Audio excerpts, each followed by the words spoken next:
जय श्री कृष्णा। राधे राधे। आज आप लोग सुनेंगे 7 भाई और एक बहन की कहानी जो अपने ही बहन को मार करके खा गया। एक राजा के 7 बेटे और एक बेटी थी जो खुशी खुशी अपना जीवन बिता रहे थे। 7 भाई बहनों में इकलौती छोटी बहन बहुत ही शांत स्वभाव, आज्ञाकारी एवं संस्कारी थी। उनमें सबसे बड़े भाई का विवाह हो चुका था। 7 भाइयों में सबसे छोटा भाई एक आंख से अंधा था। छोटे भाई के दिल में अपनी इकलौती बहन के लिए बड़ा प्यार एवं लगाव था।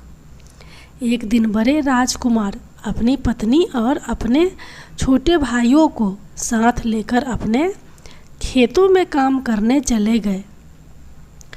चूँकि उस जमाने में खेती बाड़ी आपसी सहयोग से हुआ करते थे। सभी लोग खेतों में काम कर रहे थे।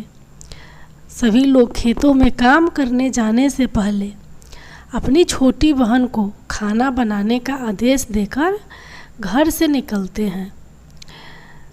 7 राजकुमार की बहन अकेले घर पर खुशी खुशी सबके लिए खाना बनाने के लिए जंगल से सरौटी साग को तोड़कर लाती है और बड़े प्यार से सरौटी साग की सब्जी बनाने को पहले बैठी।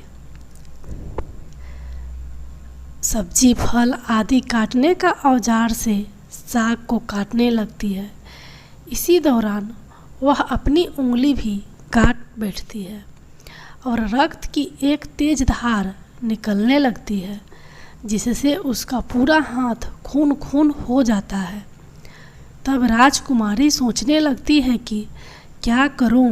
अगर घर के दीवार में खून को पोंछूंगी तो भैया लोग देख लेंगे और चिंता करेंगे, और यदि अपने कपड़े में पोंछूंगी तो भाभी खून लगा कपड़ा देखकर महावरी समझ खाना नहीं खाएंगी। राजकुमारी इस डर से सब्जी पकाने वाले छत्ता साग में सारा खून को पोंछकर खून को बहने से रोकती है। फिर इसी खून लगे साग को सब्जी बनाती है। जब उसके सारे भाई और भाभी अपने खेतों से लौटते हैं तो छोटी बहन हमेशा की तरह सभी के लिए साफ थाली में खाना और मिट्टी के लोटे में पानी पीने के लिए पानी देती है, और सभी एक साथ खाना खाते हैं और पके हुए साग को खाकर खाने की जमकर तारीफ करते हैं। और वे सब अपनी बहन से पूछते हैं कि बहन, तुम्हारे द्वारा बनाया हुआ यह साग बहुत बार खाए हैं, परंतु आज की बनी सब्जी का स्वाद बहुत ही अद्भुत है, बहुत ही अद्भुत लगा। बताओ ना कैसे और क्या क्या मिलाकर इतना स्वादिष्ट सब्जी बनाई हो। पहले तो राजकुमारी डर से सहम गई कि कहीं भाइयों को पता न चल जाए कि मेरे हाथ की उंगलियां कट गई है। फिर वह थोड़ा सोचकर बोलती है कि कुछ नहीं भैया, जैसा हमेशा की तरह सब्जी पकाती हूँ वैसे ही तो बनाई हूँ।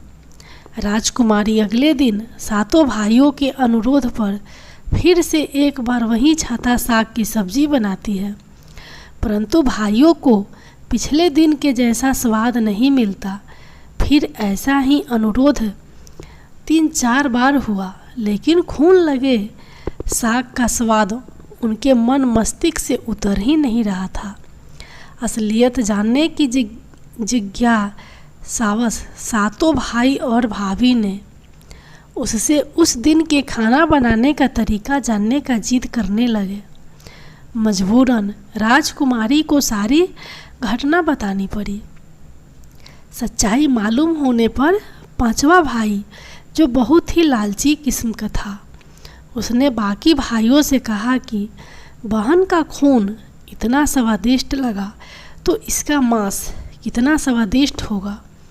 यह बोलकर सभी भाइयों के बीच चर्चा करने लगता है। सबसे छोटे भाई को छोड़कर बाकी भाइयों ने राजकुमारी को मारकर उसका मांस खाने को राजी हो गए थे। मांस खाने की सोचकर उन सभी के मुंह से लार टपकने लगता है। भाइयों के मन में स्वादिष्ट खाना खाने के लिए वे कितना लालची बन गए, इसका अभ्यास राजकुमारी को हो गया कि किस प्रकार उसके भाई उनकी मांस खाने की लालसा रखते हैं।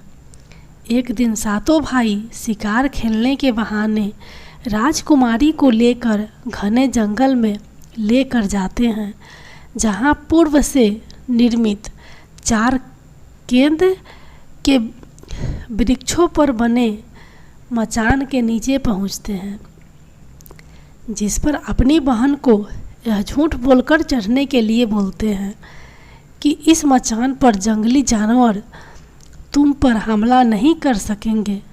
इस प्रकार सातों भाई अपनी बहन को मचान पर बैठाकर अपना अपना धनुष लेकर शिकार करने का ढोंग करके चले जाते हैं। तब राजकुमारी को पूरा अभ्यास हो चुका था कि आज उसका आखिरी दिन है, लेकिन वह चाहती थी कि उनके भाइयों की इच्छा पूर्ण हो, इसलिए भी वह मचान में जाकर बैठ जाती है। केंद्र के वृक्ष के साथ में बांस का बुंदा। फिर सभी भाई केंद्र के वृक्ष पर बने मचान से कुछ दूरी पर स्थित टोंगरी यानी छोटा पहाड़ पर अपने अपने धनुष बाण के साथ पहुंचते हैं और एक चट्टान पर बारी बारी से अपने बाणों को तेज धार प्रदान करते हैं। टोंगरी के ऊपर सबसे पहले बड़ा भाई अपने तीर को चट्टान में धार करता है और अपनी बहन पर धनुष से निशाना लगाकर तीर छोड़ता है। तभी राजकुमारी पूरी बातों को समझ जाती है कि भाइयों का क्या इरादा है और अपनी मातृभाषा में गीत को गाने लगती है। बिंदु बिंदु दादा छाती तैक तैक, अर्थात जान से मरना ही है दादा साहब, तो तीर को सीधे मेरे छाती में वार करो, इधर उधर तीर क्यों चला रहे हो। फिर सभी भाई बारी बारी से अपने तीर के धार को तेज करते हैं और राजकुमारी पर निशाना लगाकर तीरों को छोड़ते हैं। 6 भाई का निशाना खाली जाता है और 7वां भाई जो सबसे छोटा था वह तीर चलाने से इनकार कर देता है, क्योंकि उसे अपनी छोटी बहन से बहुत लगाव था और धनुष बाण चलाने में सातों राजकुमार में सबसे निपुण था।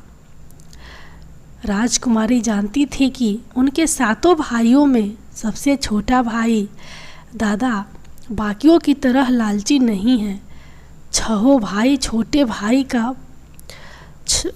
भाई पर पूरा दबाव डालते हुए आदेश देते हैं कि अगर वह तीर नहीं चलाएगा तो बहन की तरह उसे भी मार देंगे।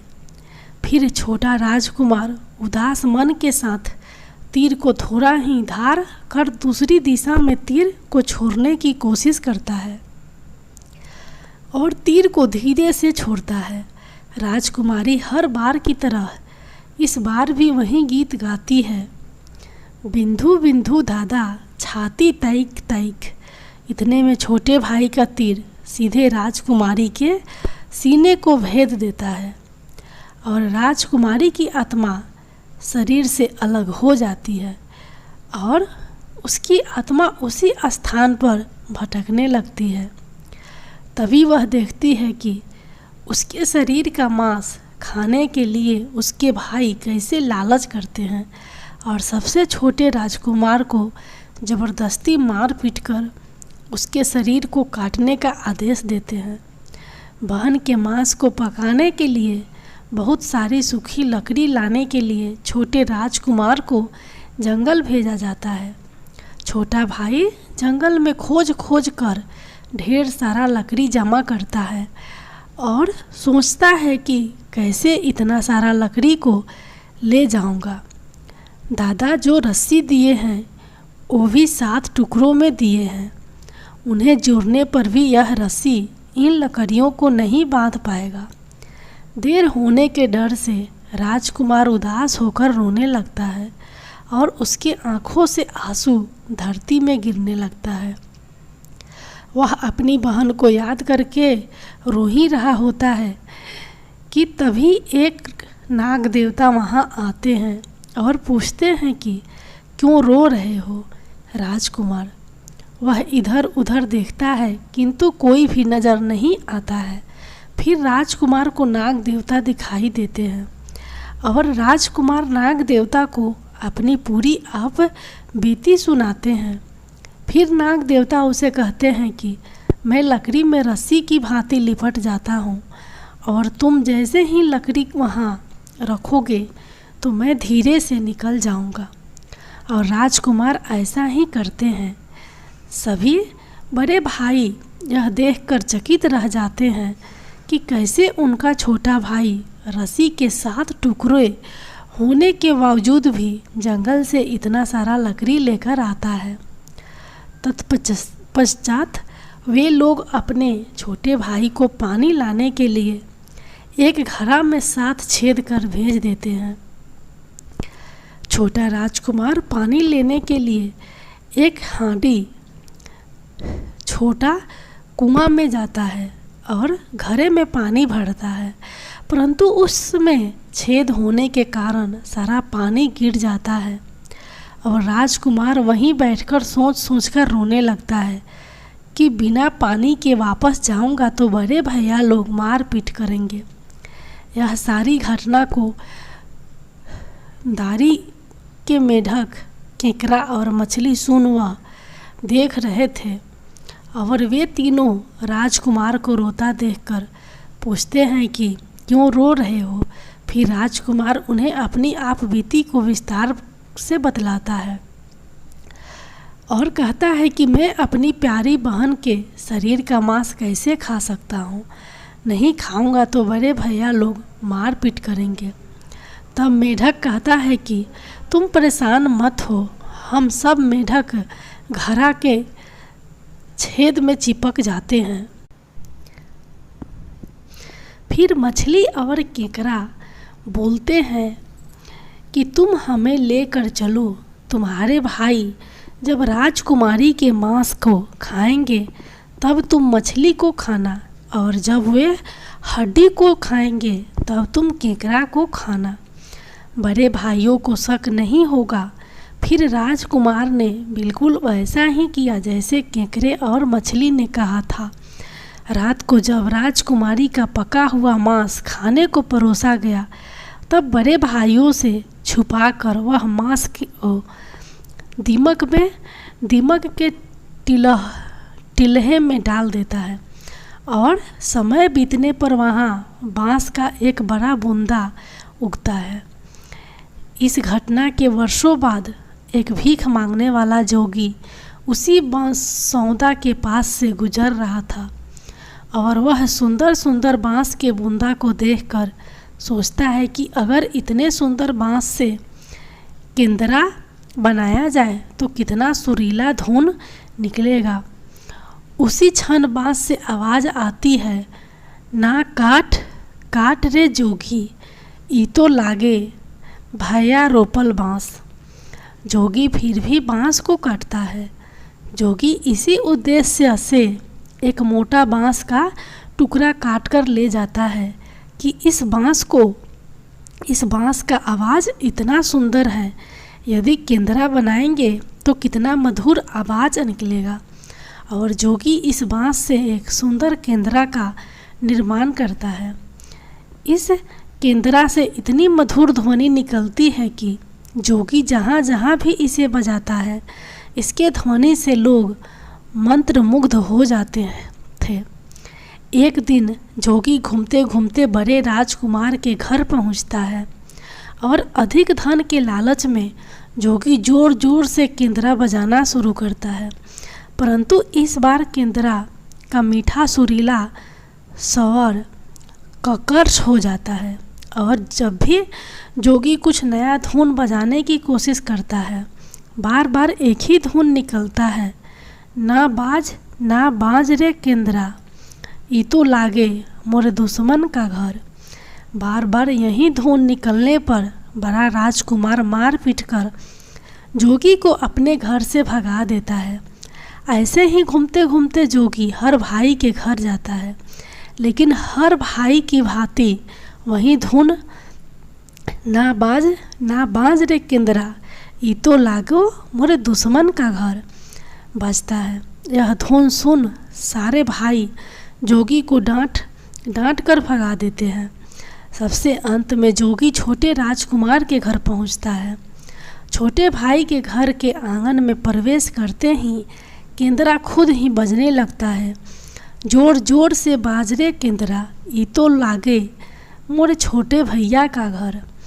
बड़ी ही मधुर मीठे स्वर का धुन सुनकर छोटा राजकुमार चंद्रा कर मोहित हो जाता है और यह धुन सुनकर छोटे राजकुमार से रहा नहीं गया और जोगी से केंद्रा की मोह मांगी सोने की मोहर देकर उसे खरीद लेता है तथा जोगी को अच्छे से मेहमान नवाजी कर अच्छे से विदा कर दिया जाता है।